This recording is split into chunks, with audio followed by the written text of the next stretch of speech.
guy I flew with in combat. He's back in Orange, Connecticut. His son and his mother, who I've been in contact with all this time. A couple of days ago, I got a change of address card or notification from the daughter of one of the two matchmakers of my marriage to Joe, who I married after 4 dates. 4 dates? I think you're crazy. World War II. And I had a roommate, Bertie Schmers, from Brooklyn, and I was from Bayonne, New Jersey, right across the water from where he lived. And lo and behold, so we were roommates together, and he said to me one time, hey, my fiance, Estelle, has a co-worker who you ought to meet someday. You two would hit it off. I said, Bernie, he said, why don't you write her a letter? Why would I write to a stranger? I said, oh, I tell you. In the meantime, his fiancée, Estelle, co-worker with Joe at the Brooklyn Navy Yard, she was working on Joe to write to me. They were working both ways. Nice. They're going to make it happen. So I wrote to it. I figured, well, you have to get the attention of the person you're addressing.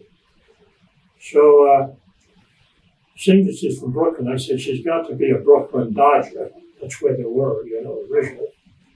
And I was an ardent New York Yankee fan. So I wrote to her and I made it clear I was a New York Yankee fan. And I used a term like I didn't care for the Dodgers in that tone. And she wrote back and said, well, you're pretty well uneducated, she told me. Shortly thereafter, to Neil, Austin, why I had occasion to go home. My mother had a serious accident in the military, put me on emergency leave. Went home and she was recuperating. And then I got a call from Estelle, who had obtained my home phone number, my family's home phone number, from Bernie. She said, Bernie tells me that you're coming along real well. Your mother's coming along real well. You sure I could be able to come over here and visit with her? Want to be visited? I said, well, gee, I don't know, Estelle. I'd get lost over there in Brooklyn. She said, well, now, I'll tell you how to get here and I'll meet you. And I knew what she looked like because Bernie had a nice 8x10 photograph on his desk. So we did that. And we greeted one another. I knew what she looked like from pictures I had on his desk. Took her home and had a nice luncheon with his mother and his sister Sarah. And met Estelle, and Estelle escorted me back to the correct train to get aboard to get home. And with that, she said, you're going to see Joe while you're home, aren't you? I said, why? I couldn't plan on it. Oh, you got to do that. She insisted so much. So my sister Marie picked up tickets for us to a New York stage play called The Glass Menagerie with two big Broadway players those days, Eddie Dowling and Lorette Taylor. And so I called Joe and I said, would like to go to a stage play. I said, New York there? Oh, yeah, she was 21 at the time, thereabouts, 2021. Oh, yeah, that sounds good. And I said, I'll come over to your home, but you'll have to tell me to get there in Brooklyn. I'm not that familiar with Brooklyn. No, you'd get lost. She said, we'll meet in the lobby. And I always said it was Hotel Taft. She said, no, it was not the Hotel Taft. It's Hotel Plaza where we met in the lobby. This is World War II. The lights of Broadway were dim for fear of air attack, from the enemy. And in that lobby, seeing people and different sorts of Army, Navy, Australian, Canadian, friendly forces, a massive humanity of military uniforms. And as she says in the note right in here, show that to you later, I was terrified of what I was doing, meeting somebody under these conditions, never having done before and everything else. and she almost said terror, but I almost left. Then she figured, no, that wouldn't be right after you making that trip. So we got together, and afterward I said, how about coffee? Would you like to go out for coffee? She said, well, no, let's go home to my house. My mother will have something for us. So there we went. She showed me the routing out of New York City over to Brooklyn, to her home in Brooklyn, New York. Met her mother. Her dad was sleeping. It's late at night now. And her brother and sister were retired also. And her mother fed me a beautiful omelet. Oh, gee, it was wonderful, gorgeous. And recognizing that it was cold out, that was about November of the year, October, November, pretty cold back there. Well, I bundled up. He gave me a shot of scotch, a husband's scotch. He said, yeah, this will warm me up. Didn't have a car, in those days, and all that train, bus, and all that stuff. So that's what I did. And like she says in here, or she'd say along the pathway of marriage, you married me because of my mother's omelet, didn't you? I said, that's right. It does some wonderful parents and whatnot. But I said over 60, she said four, and she enumerated what I forget. She passed away 3 years ago. Left wonderful legacy to 6 children. We got grandchildren, great-grandchildren, and happy to say, as I told you earlier, that two of the guys, my son, the 71-year-old, the old timer, he's over the hill now, but he doesn't look it. He's pretty well put together. He's still active in the community as a volunteer. He's retired police captain, Oceanside PD, but formerly of Marine Corps. They like that guy that's been a cop before him. And he spent 30 years, but he does volunteer work in that community and on the road. I'll tell you more about that later. And his son, Jeff, quite a guy. He is a retired Navy with slightly over 20 years. And now he's in civilian clothing, working for a contractor employed by the government. So when they run into a little snafu on the catapult on aircraft carriers, he was a chief petty officer. He's kind of in charge of the catapult.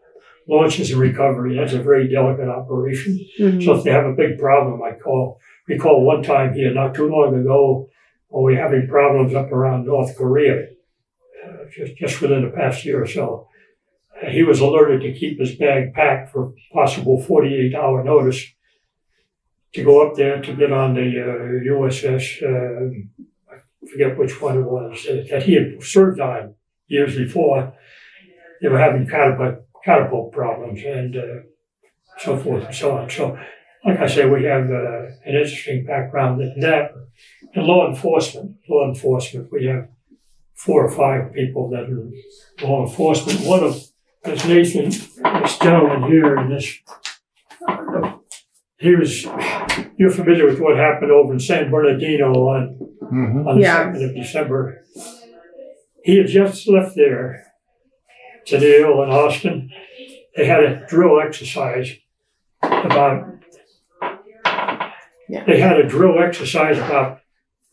just before that. He was in his vehicle, pulled out, got a call, turn around and go back. There's something going on there. He did a 180-degree turn in traffic, had his lights on, and his partner is in the vehicle in back of him. Came upon the scene of massive humanity, bleeding and whatnot. He said, they're not going to have enough ambulances. Put as many as you can in the back of your pickup. I'll put as many of the wounded as I can in the back of this vehicle. We're getting them to a hospital now. We can't wait. That's what he did. So then he stayed the rest of the day. And, I got a little concerned because his father, who is my son, lives here locally, and he called me on the phone about 5 or 10 minutes after that conflagration and said, hey, Dad, are you watching TV? And I said, no, Bob. He said, I want you to know there's a big thing going on over there, a disaster. One officer has been hurt. I want you to know it's not Nathan because I have the name of the individual who was the person that was injured. So I said, I know you'd feel better about it. I was real concerned because Nathan is kind of an anti-gang guy. You take a look at him, bald-headed, bushy-tailed here, big like that, a karate expert and all that jazz. And in one raid that they made on the gang, they had his picture on the wall, identifying him as one of the enemies, so to speak. So, but the gang had his picture on the wall? No, they had another picture. But one time I said, hey, you lost your license plate on the back. He said, no, Grandpa, that's deliberate. There's no license plate. Try to pinpoint him, like that. So he's out of that business. He's now head of a juvenile hall up around, begins with an A, up here north of us. He works for the San Bernardino Probation Department. He's been with them about 17, 18, 19, something like that. Yeah. Oh, wow. Yeah. So much for that. Yeah. You have quite the legacy. It is. I'm real proud of them. I'm proud of all my kids. They're all different talented, ballet, music. One is a compliance officer at CBU, Cal Baptist University. Oh, yeah. And he's the #1 compliance guy. They drafted him from Waldorf College in Iowa, and he was glad to come down here from Iowa to take that job at CBU. Now his son will be a freshman at CBU another couple of weeks. Yeah. And there are other kids in the family here. One has a Pilates studio, Catherine, here in town. Operator. You're familiar with Pilates, if you've heard it. It's not, what was her name? Catherine Scarano. Catherine. Kathry. 6th Street Pilates? Pardon? Is it 6th Street? No, it's right here on Indiana. It's about a 5-minute drive out there. Yeah, with the name of, oh, okay. I think she might have just emailed me recently. You gonna take Pilates? No. I'm not flexible enough for that. Well, you know a little about my background. I'm the youngest of 9 children of immigrants. Born in 1922 in the seaport town of Bayonne, New Jersey, in the neighborhood of New York City. New York Bay, separating Bayonne from New Jersey, New York Bay. On the west side, I have Newark Bay separating us from Newark. This town, those years of primarily immigrants of Irish and Italian and Polish, the predominant one of which I don't recall, any one of the three, but that's what predominated. In those days, there was a population of about 89,000. Now it's down to about 58,000, I understand. A certain number of them, like my sister, were employed over in New York City. Grew up in that little town and spent the first 20 years and the only 20 years of my life there, except to go back during furloughs and whatnot. And what were your parents' names? Oh, Mom was Rafaela, and her maiden name was Di Stefano, but not Di Stefano. That's I get a mix with Rafael. What? My goodness gracious! I'll recall it shortly. And my father was Miguel, and we know he was from Andrea Avellino, which is in the vicinity of what?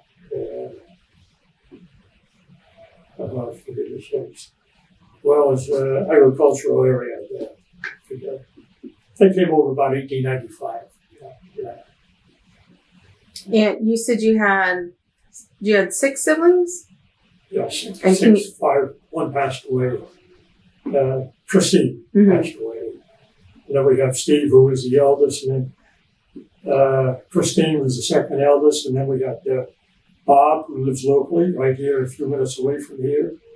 Catherine, who lives just minutes away from here. And then Michael, who just lives about 10 minutes away from here.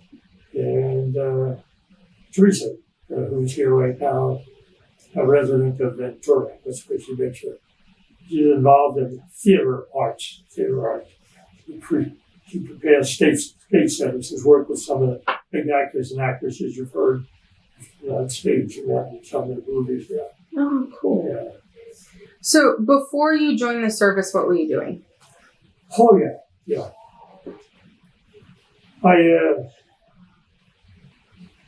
I graduated from high school and was employed by Baker Castor Oil. It's a refining business there in Bayonne, New Jersey at the end of town. And I was employed as a janitor. And that was the beginning. My interview was based upon engineering work I had produced through my high school days, measuring in air conditioning, refrigeration, and oil burning servicing, but I required to take engineering. And I saw an opportunity. My uncle, Sam, not the country Uncle Sam, but the blood relative of Uncle, my blood relative Uncle Sam, had asked the chemical director, or showed him my work of high school in the way of drawings and whatnot. He was pretty well impressed for a teenager, 18-year-old, to be able to do that kind of work. I said, well, Vincent, you don't start at the top, do you? There I am, all decked out in a nice suit and tie and everything else, sitting opposite him behind his desk, saying, when you start at the bottom, don't you? I said, yes, sir. He said, literally, that's going to be the case. We have a space for a janitor. Your boss would be Mr. Dipple.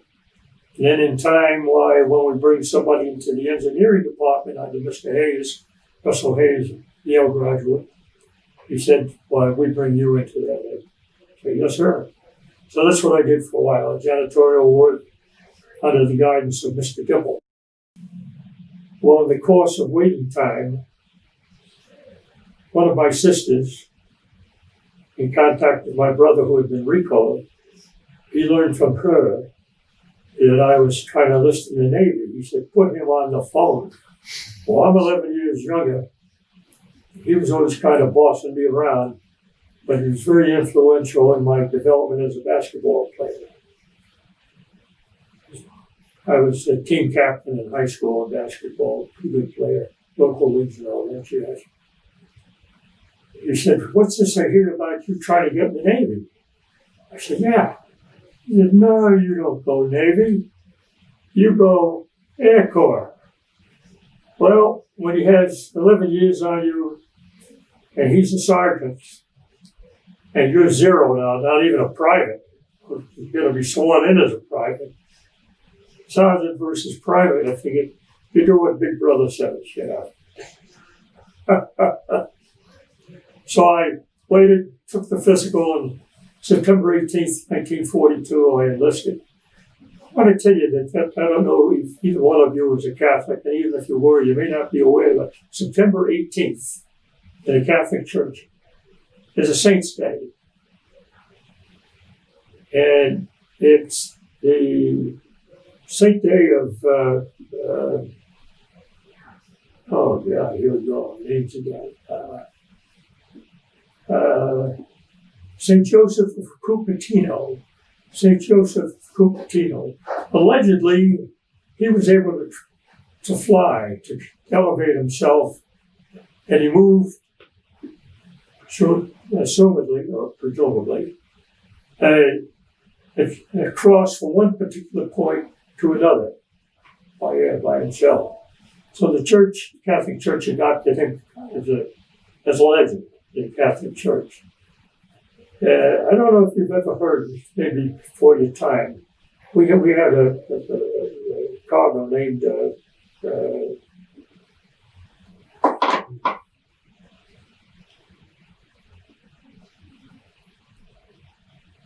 Cupertino. Well, I'll get back to it here shortly.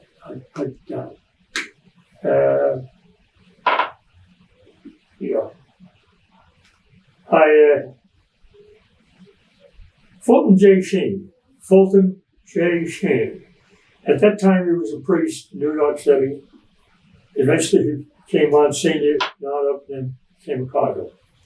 But I tried to find this miraculous medal of St. Joseph Cupertino, couldn't locate it. And I wrote to his office, wrote to him. This is back about the 40s. And he sent me such thing. There's now one by my son who was formerly a Marine. I passed it on to him as a memento of his service and everything else. Yeah.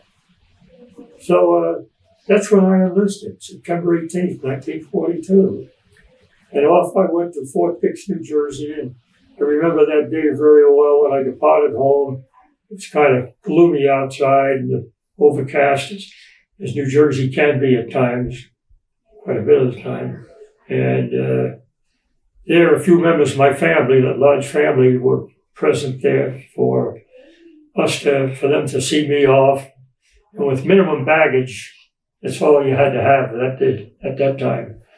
Off I went to catch a public bus to take me over to where was it? An enlistment place. I think Newark, New Jersey. Actually, Newark, New Jersey was where the enlistment took place. As far as raising my right hand goes. I don't believe I showed that in there, but it was Newark, New Jersey.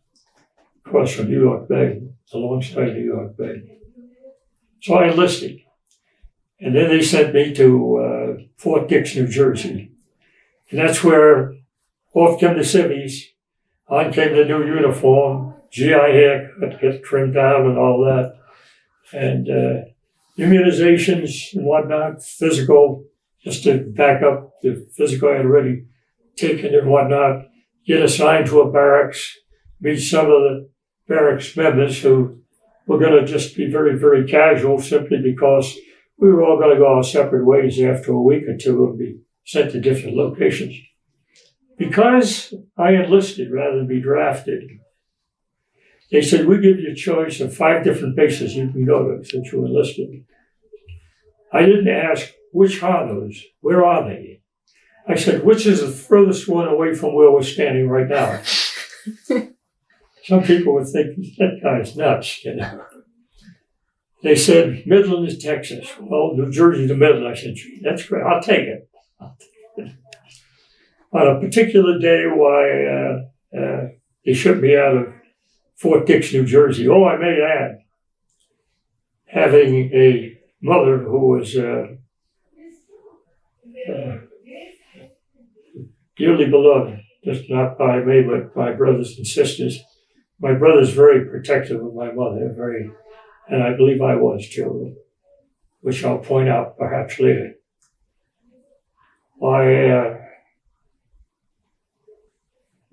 I climbed aboard before we climbed, while we still at Fort Dix. My mother and my sister Marie, who was 23 years older, she was the oldest one of the 9 children, rather. I was like a second mother to me. She got married a divorced man, which was unusual in those days. Had no children, and I was like a son to her. And she treated my 6 kids like her grandchildren. That's the way it was down through the years. Very close relationship. My sister Marie,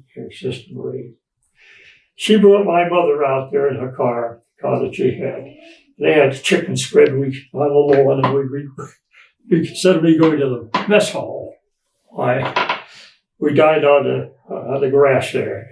Well, there was chicken and all goodies there I was accustomed to through my mother's cooking and whatnot. The Italian fare is quite a bit different from what I got in the military.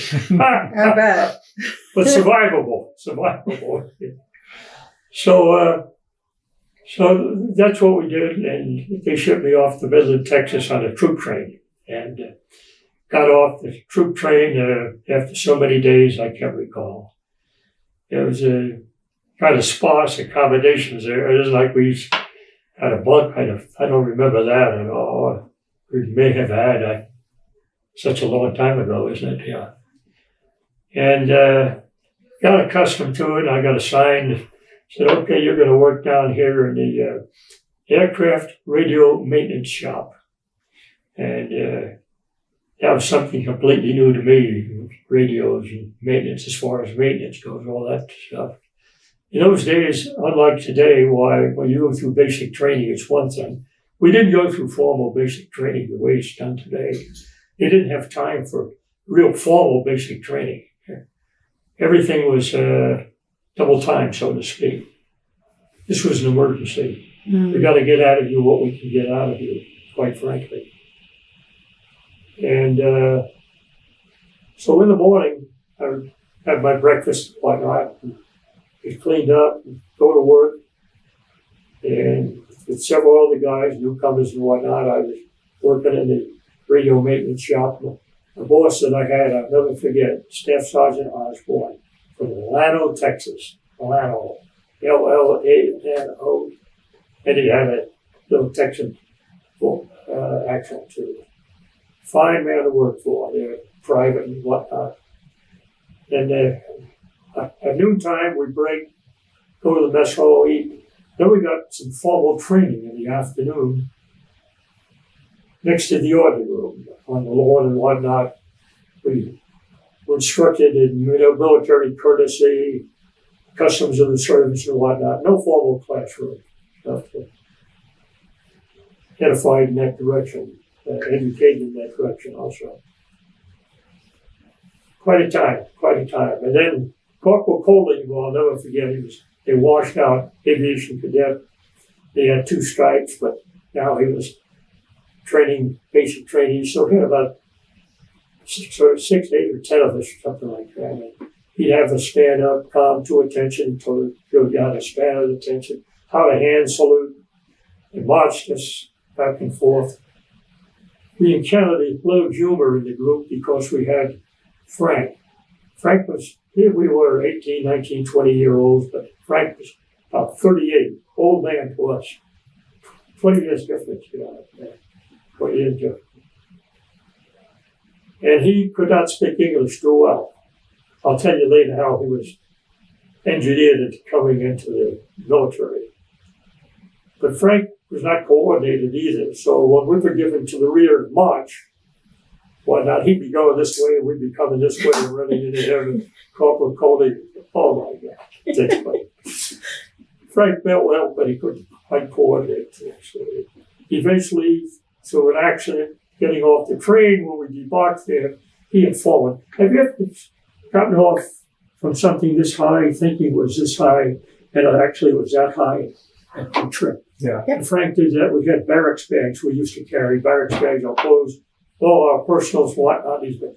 We'd carry them around our neck. He tripped and fell, tore up his knee, receiving medical attention in the Air Force there, the Air Corps, the Air Force we were in. He didn't last too long, although long enough to he and I to become chummy. I did his writing to home. He couldn't write too well. He had an aunt. His parents were deceased. He had an aunt, and he'd have me write the letters to her. He would dictate. He said, "Make it nice, Vince. Make it nice now. Make it nice. You know how to make it nice." I said, "Yeah, Frank. Make it nice." He said, "She's a pain in the butt." but she meant well, and he felt as though it was an obligation. You know. So eventually I contacted him 20 years later. You could remind me about that later. So we got acquainted with our job, which in the morning was to go out to each aircraft to bomb a E-18 trainer. The base's function at Midland Army Airfield, base's function, was the training of bombardiers for the Air Force, or the Army Air Corps, if you want to call it that. Yeah. And of course, they have radios aboard these things and whatnot. And we were showing how to turn on the power of the aircraft without turning the engines on. Turn on the power of the aircraft and how to get the radio. And you would call the tower. How do you read me? And they could read you. I read you R5, S5 meeting. We read you real well and you're sending very well. And I thought that was great that, boy, I got contact with the tower here. And turn the power off and sign off to Form 1 of the aircraft and leave it and go to another aircraft and do the same thing. If you found a problem, when you got back to your shop, you reported to Sergeant Osborne. They'd send out a take a qualified radio mechanic to go out there to take care of the problem. So we were the checkers, you might say. So that's what we did. But about 3 months later, on a Sunday evening, I recall, when lo and behold, the movie stopped, and on the screen came an announcement: the following people report to the orderly room immediately. VincentScarano. Yeah, so the movie stopped, I left, head to the order room. What's up? And they said, you're transferring. I said, I've only been here 3 months. You're transferring. Pack your bags. So many days you're going to leave. I don't remember how many days, but it was about around the 1st of January of 1943. Yeah, I enlisted in 42. Had to be 43. On the 1st of January 1943, I found myself on a troop train that was headed for Madison, Wisconsin, Truax Field. And that's where I was going to go to aircraft radio maintenance school. Now I was going to become a technician in that training. Joe got a phone call. We got a phone call from Tego saying that they had taken parachutists. And they said that we're bringing the survivor in to where you are right now, to Busan, for you to take back to Okinawa, because we don't have the medical facility that you would have back there on Kadena. Well, they couldn't fit him up front. He was lying prone. So what they did is they took him through the bomb bay rope, and we're on the ground, of course. Took him through an access door in the bomb bay, and they put him in the back of my seat in the back of the aircraft where I was seated. And in back, we had him laying out. I think they had him sedated. We didn't talk much. I didn't figure that he was not up to it and whatnot. And they kept him comfortable there, and then we took off and flew back to Kadena. When we landed, the medics were there, fire department, and chaplain, and stuff like that. The man was Chuck Schallenberger from San Diego. He was Mr. San Diego of 1948, body beautiful. These guys. Yeah. Wow. He was the lone survivor. So, how were you received when you returned home to more civilian life when you returned back? Oh, I can't say that there was a waving flag or anything. My family was glad to see me, and of course my wife, myself, and the like. Yeah, glad to see my sister Marie. Used to follow the New York Times every day to see what they were reporting in the newspaper where we were active. That was the 307th bombed such and such today. So she was following where I was hitting. I used to keep a listing of every target we hit. I lost that one time. Yeah. Every mission we made had little notes there, things that stood out. So we fortunately didn't encounter friendly enemy fire at most of the missions. We were blessed, unlike World War II, where the losses were heavy. And the fact is that I wound up eventually flying because of the fact that we lost so many gunners there in Europe. In fact, when I told you earlier that I went to Madison, Wisconsin, Truax Field to be engaged in learning about aircraft radio maintenance, remember? One day they said, okay, over to the base gym. So I go to the base gym. What's going on? Put us on a scale, measured our height, a few other items they go call it. Yeah, you qualify. And I didn't finish that maintenance course. I said, where am I going? You go to gunnery school. Gunnery school, you're going to be an aerial gunner. we were short of aerial gunners. We were losing a lot in Europe. I lost a very close friend in civilian life. Joe Senek lived a few doors down from me. Joe was a gunner on B-25 on a low-level raid in Port Stefano, Italy. Low-level raid in about February of 43, I think it was. And that proved out also that about that time, shortage of gunners. Suffering a lot of losses in the European theater of operations when I say ETO.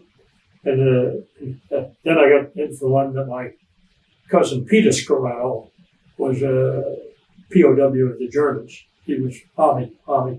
So he was POW. So it was hitting close to home. And now I was saying how close this thing is when I was going through training. Now it was coming home to me as what was happening here. That war is hell. War is hell. It's violent. As Sister Elizabeth, a Franciscan nun, you would say, violence begets violence, which I'm a believer in. At the same time, I'm a strong advocate of a strong military force. Say what we will, there's evil in the world, and there are bad people out there, and you've got to have a standing force.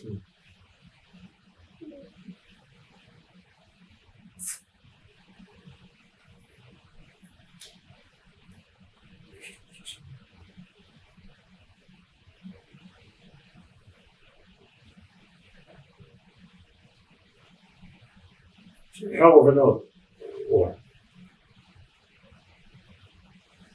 Not only that way, but well, the after effects of it.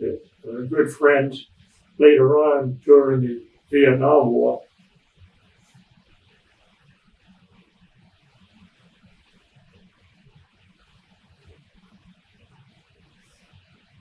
Dave Terrell.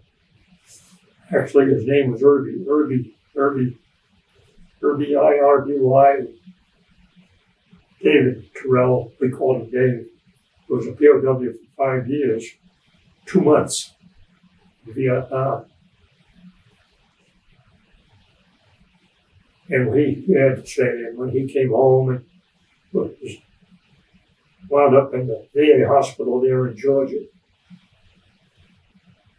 and had misdiagnosis of Lou Gehrig's disease, and some other diseases and whatnot. That we found out he had PSP, progressive supranuclear palsy. And he passed away in a big veterans hospital here 7 years ago. I've got a statement here I'm going to pass on to you later that's very touching. The day that he was released from prison, what he had to say about our great country. It was very touched by it. We were in contact for many years, and then when he passed away, his disease was so progressive that he could no longer respond to my emails. He himself could not. His wife Charlene would read the emails to me. He would dictate a reply. That's how we responded back and forth. And Dave was the son of a minister there back where he was born in West Virginia, but he settled in Big Canoe, Georgia. That's the third. And he met Charlene, and she had some children from her first marriage and whatnot. So we were in contact with one another. Kind of sardonic note here. They asked him, local chaplain here down in Big Canoe, Georgia, said one time to him, we need to show that there is more alike than distance in our ways, apartness from one another, and what's shown. So he was he came up with the idea of the Peace Force. What you would do is you would go over and visit with a foreign couple and live not in a hotel, motel, but with them for 6 or 7 days. They in turn would come back and live with you for 6 or 7 days. Never mind in a hotel, motel, or actually an intimate setup there, relationship. So we get to know one another and to avoid confrontation type thing in the nations. Yeah. And someone, without thinking too well, they said, we're starting this out. He said, Dave, we'd like for you and Charlene to go to meet with a family. We'll arrange it in Vietnam. Dave was the son of a minister, I could say, in West Virginia. And he's very gentlemanly and everything. And he said, no, thank you. I've already visited there. He didn't tell them about it. And then they realized after, oh my God, what were we doing? Yeah. But he gentlemanly said, you would like here. So he did. And it was good for him too, under these circumstances, you know. And who did get behind him but supporting of them, but former president from Georgia, President, who was from Georgia, the president.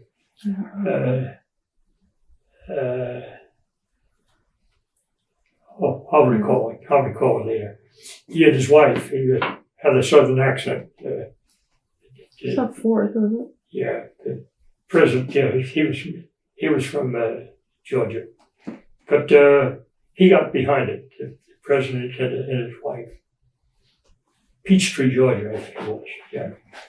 But anyway, what he has to say, I'll give that to you later. But, once again, I advocate a strong force. I'm very supportive of different organizations and whatnot and what they're doing for our veterans, particularly the homeless that we're accumulating and whatnot. You know. Yeah. I got away from a few things there, but I'm sorry I got That's okay. carried away. No. No problem at all. It actually goes with exactly what I was going to ask you, so you're completely fine. So I have one more question, because you did cover like every question actually, but the only question is, after you retired from the military, what have you been doing? Yeah.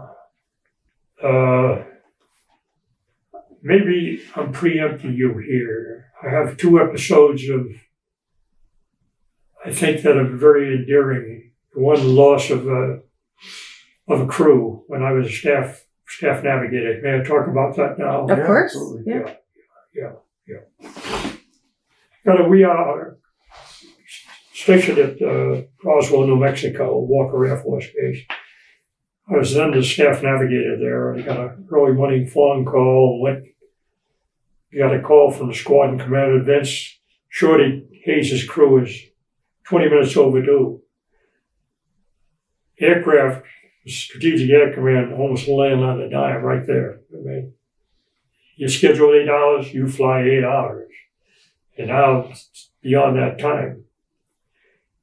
Spotted in the vicinity of Albuquerque, New Mexico, east of it, or thereabouts. A B-47 flying there spotted a fireball on the ground. He reported he thought it was an aircraft, possibly. He investigated, he found out, yeah, it was. And it was the B-52 from our organization. And that's what the phone call was about, Shorty Hayes' crew, coming out of the command post. So I went down there. In the meantime, the lines were buzzing and everything else. And it was a crew from our organization. Immediately, we started to get volunteers from our own base there about wanting to be part of a search team. They said, no, we're Kirtland Air Force Base in the vicinity of Albuquerque. They're in the vicinity, they're sending out a search team. 4 of them were rescued, parachuted, okay. And then there were 2 others that were found later, both casualties, yeah. It so happened, one reason for the squadron commander's call is not only the fact I was a staff navigator, member of his staff, but the electronics warfare officer, we call them EWOs, was George Zabel. George Zabel was the EWO. We surmised that was the termination of what they're having a navigation point, finish of a navigation point, vicinity of Albuquerque. He was probably out of his ejection seat at the time. He had an ejection seat, but he was seated beneath the astral compass. He was shooting the stars. In those days, shooting the stars. Then he'd report it to the navigator. The navigator would compute the fix where we were. So he didn't get a chance to get in the ejection seat. That's what we estimated. So he was one of the two fatalities. When it was confirmed that afternoon that he was a fatality, and we got the word, I was asked to be one of the assistants in giving the word, along with the squadron commander's wife, myself, and the chaplain. And we went down to the home that afternoon and knocked on the door or rang the bell, whatever. Of course, there's a certain amount of excitement inside. Ann Zabel, his wife, came to the door. She saw the chaplain and she knew immediately. The chaplain took her off to one side. George, the other children, some of them matched my children, went to the same school, St. Peter's School in Roswell, classmates.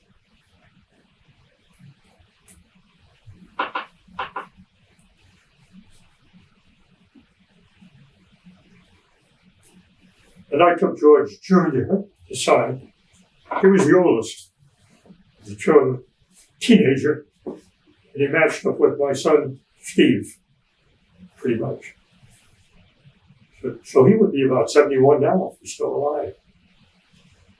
And took him off to another location. So 20 years later, no, correction, 1968, 8 years later. How many years? That's 5 years later. That actually was 1963. 5 years later, I was at Dow Air Force Base, Maine, with the Strategic Air Command Air Inspector Office. I was one of the inspectors. And when we arrived there, I said, I think I know somebody located here. Then it came to my mind, George Zabel Jr., stationed here, I think. Well, when you're wearing a military uniform, it's one thing, and Lieutenant Colonel at the time. But when you see the SOC Inspector General office, that commands attention. It gets attention. As soon as you walk into the squadron room, you can't chuck, that's nothing. I say it easy. I'm not here on a military call, I'm here on a social call. Somebody else is going to inspect. Sergeant's motorcycle helped me out. I said, I said, I had determined beforehand, I got cooperation. You have a George Zabel in the squad, right? Yes, sir. What did he do? He didn't do anything else. This is a social call. And I said, will you bring him here, have him brought here, but don't tell him what the reason is. He came in, Tennille, Austin. That's what his dad must have looked like about that age. The features the same, and now George Jr. is kind of built up almost like his dad. He had kind of warm embraced him. Said it's just about lunchtime, time for us to go to lunch. So we went to the base cafeteria. Everybody, okay. Boy, that was something. We had already visited them, I think, at one time, I don't recall if it was when he was still, no, it was when they retired. They retired and went up to visit Ann and the kids up there in Massachusetts. Forget the city. Just maybe he'll see this someday, or his brothers and sisters will see me. Pops every day. And whatever. Yeah. That's an event that I wanted to know about. The other one is that Combat Crew magazine up there. You took a picture of it already. That's good. Okay. We're the B-36, and that B-36. Okay. We're all ready. Yeah, this, in 1955, the B-36 were temporarily based at Guam, Anderson Air Force Base, Guam. Anderson Air Force Base, Guam. Flying B-36s, and those B-36s are so huge. We have a wingspan of about 232 feet, somewhere between 230, 3/4 the size of a football field wingspan. 10 engines, 6 reciprocating engines and 4 jets. Could really get up there. And we took off, and we had the vice wing commander with us, Colonel Powell, here they call him. And we encountered structural failure of what they call the A-frame. The rear end of the aircraft around the tail section ruptured. And instead of a kind of uptick like this, we got the damage. It caused the aircraft to get up like that and go on a steep climb, which is going to cause us to go down. And now what the 2 pilots had to do, Kit Carson, Jim Dickett, and Kit Carson, the aircraft commander, and Jim Dickett over here is a co-pilot, jam the yoke forward. Both they could each have a yoke there and jam forward to get us to go down to a dive to recover that because of this down. And then try to pull out of that, alerted us to a possible bailout is what happened. Then they went into another steep climb, second one. And then they jammed the yoke down again and pulled around. Of course, there was activity in the tower, control tower activity. Okay. We're talking about B-36s, I believe. Yes. Yeah, B-36s. We were based at that time on Guam and Anderson Air Force Base. And it's very interesting, the end of that takeoff road. It's about a 500 or 600 foot cliff is what is into the water. And we went into a double stall because of what they call A-frame structural damage. And it caused the aircraft to go to a steep climb. And immediately the 2 pilots, co-pilot, pilot, both had to jam their yokes forward to get us into the dive, to get us out of that steep climb to keep from flat sinking into the water or going down to the water. He got us down until diving toward the water, alerted to possibly bail out and whatnot, and they pulled it out again and went into a second climb and did the same thing again. After he got control, the pilots got control of the aircraft, in contact with the tower, who was witnessing all of this stuff, why the aircraft commander, Kit Carson, indicated that rather than take a chance of bailing us out over the water, which might be shark infested, or over the jungle area there, the heavy thicket there, it is on Guam, spots, he would like to attempt a simulated approach as though he's going to land the aircraft to see if he could govern the controls there. And the tower, the wing commander was in the tower at the time, and he concurred that, yeah, go ahead, give it a try. So he flew safely around, and we had been warned a couple, again, about the possible bailout. So we had the hatch on the left-hand side up in our compartment, back of our compartment, removed for the 3 navigators and the radio operators to bail out in advance of where the props were. At that point, just in case. And I recall the co-observer, Hank Lambert, Major Lambert, saying to me, if I bail out this time, Vince, I'll never fly again. And he said, this will be my 3rd bailout. On the 2nd bailout, he was made a POW in Germany. So he figured this is it. Well, fortunately, we were able to land safely. And I recall what Kit told me later on, they had to, when we landed, why the fire department running around the runway with us alongside us, and the paramedics and all that stuff. We come in, the chaplain. We got out, and the chaplain said to Kit, well, Kit was very devout Methodist, as I recall. He said, well, Kit, the Lord certainly was with the crew.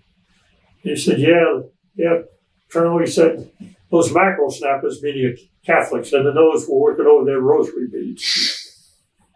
The humor was still there, yeah. Kit, I spoke to about 2 weeks ago. He's 99 years of age now, 99. He's old. I'm only 96. And I'm in contact with his son Keith. This is West Virginia that they are. And he had to put his dad in a living assistance home. He said he's got Alzheimer's. But he said, Dad's out there walking every day. And I got in contact with Kit. He said, oh, yeah, that's just 172 pounds. He's 10 pounds more than me. But he's about my height, just a little bit shorter. And he said, get my walk in every day. He said, and I'm doing okay.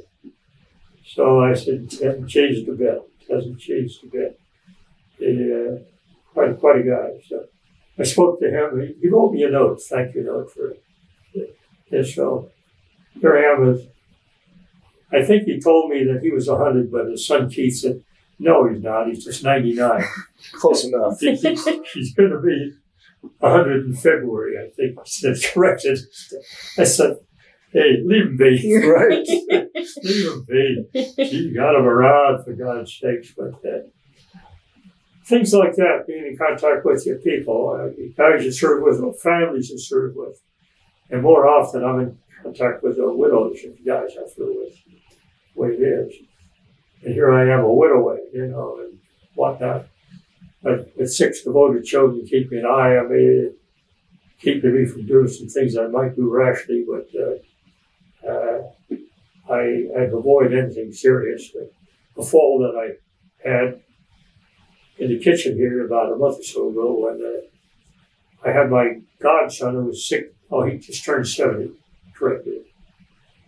Rigged in the kitchen, and he was working on a computer, trying to straighten it out for me. And I said, what you need is some water. And I turned it around. I in a step stool, caught the thing, flipped over, and landed on the show. I said, oh, God. Mm-hmm. And he said, don't get up. He'd been trained in first aid.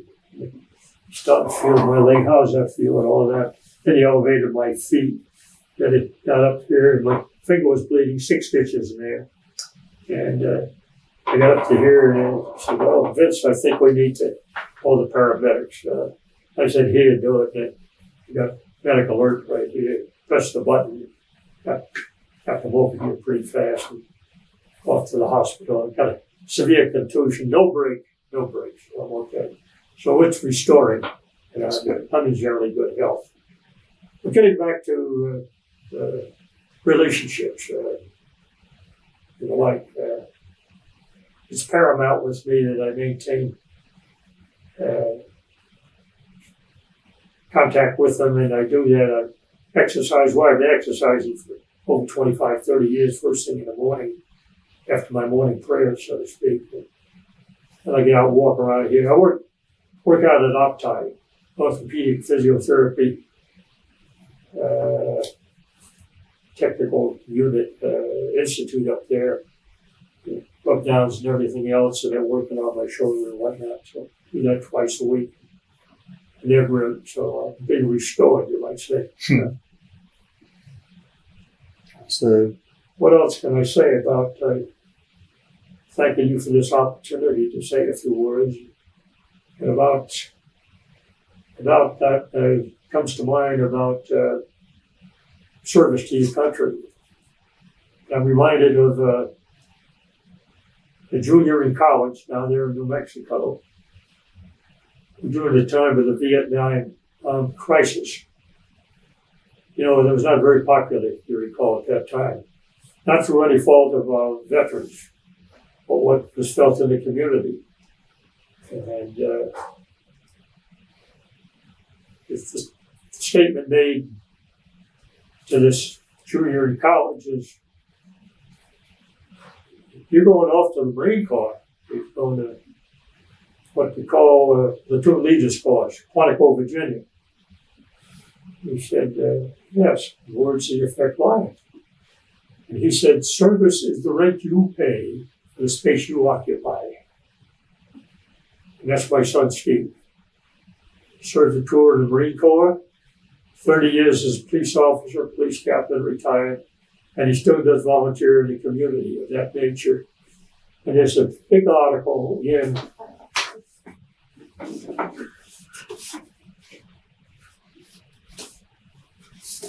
I don't know if you've ever heard of guideposts. Now I'll show it to you. We'll have some refreshments in there. But that's what he said. And to this day, I propound the same thing. Service to your country. You can do it in the community. We do it. My wife had been recognized by the bishop of this diocese and whatnot. Myself also. The works we do voluntarily wise and what I've done in local community, but you owe it to pay back time just for the gift of life. I've got to show you this one picture. I told you about Bernie and that get together and my wife and whatnot.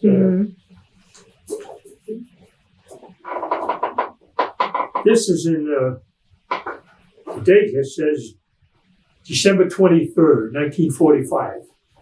Went to the Carnival Club in New York City.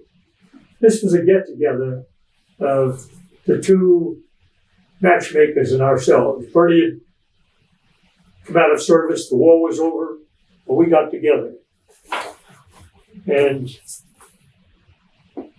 I had to autograph this. He says, sir, he addressed me as sir at the time. Mazel tov, Bernie. And Estelle, his lovely wife, said, to my darling Vince, may you always be happy, love Estelle. And then, a side note here, Vince, this is my wife to be. It is a symphony. And we have the autograph. I don't know if you have ever heard of it, Martha Ray. You have to paint it? Yeah, I don't think so. And then she would do trips with Bob Hope on his tour, military. She says, oh boy, Bob Hope. Oh boy, Martha Ray, rather, not Bob Hope. But this is my wife before she was married. That lady up there you see there, this is me.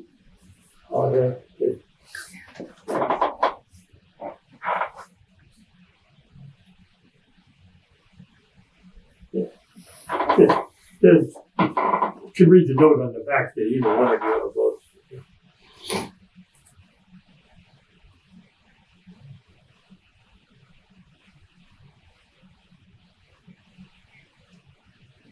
That's awesome.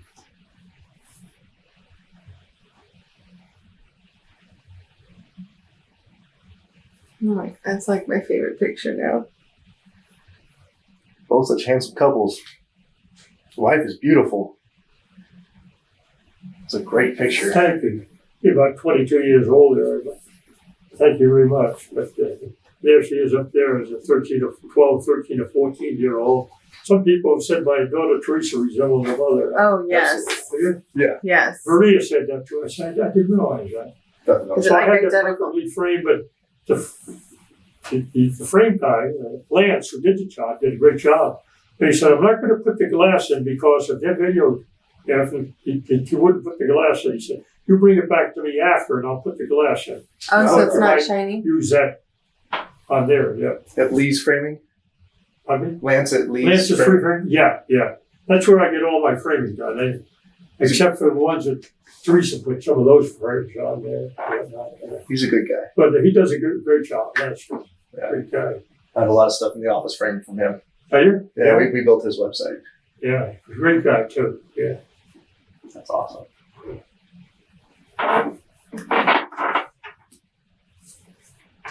So you